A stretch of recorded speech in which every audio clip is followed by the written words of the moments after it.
welcome to Special Report on GBC24. My name is Gifty Eji.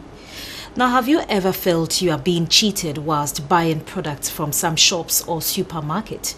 Most shops in the country use the manual way of selling their product to their consumers. Wholesalers and retailers, barcodes were introduced to help curb the issue of cheating while buying and selling. This is a barcode, and one can see lines and numbers beneath. These numbers have meaning. We find out more from Mr. Ebenezer Mante. Usually, like you can see the numbers. For this particular type of barcode, which is, this one is called the GTIN 13 or the EN 13. This one usually contains the country code, which is 603 for Ghana. Then the other numbers, we call it the company prefix, which identifies the company that the barcode belongs to. Then you have some other numbers that identifies the product. And then we have the last number, which is called the check digit, that ensures that the numbers that have been allocated to the product is the right number. A barcode is an optical machine-readable representation of data about the object to which it is attached. Originally, barcodes represented data varying the width and spacing of parallel lines. Later, they evolved into rectangles, dots, hexagons, and other geometric patterns. Barcodes were originally scanned by special optical scanners called barcode readers. Now, scanners and interpretive software have become available on devices like desktop printers and smartphones. The first use of barcodes was to label railroads and cars. This was found not to be commercially useful until they were used to automate supermarket checkout systems.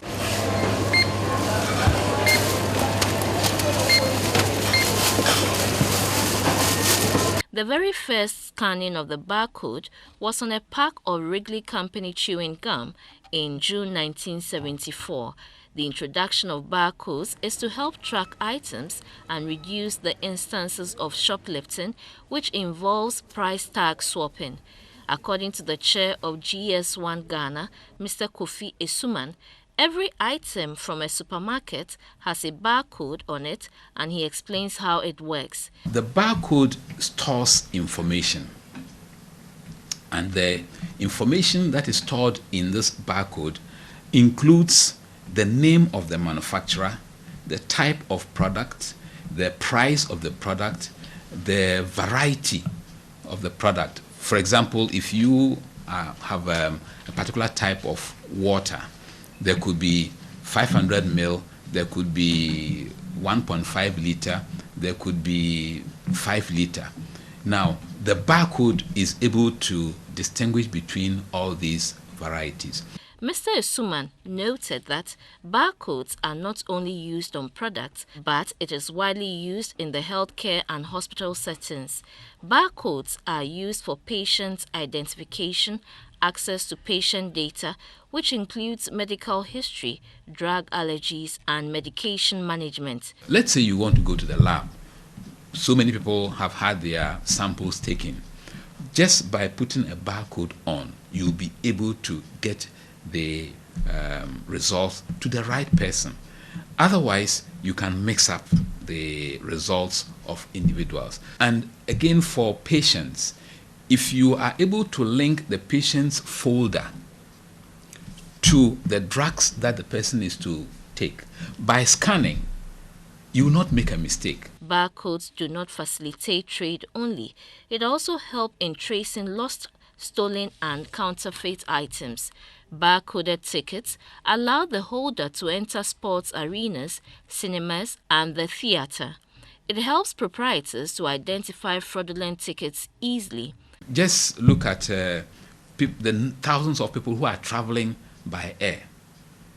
You have a ticket that is stuck on your luggage which goes into a compartment. You never see it again.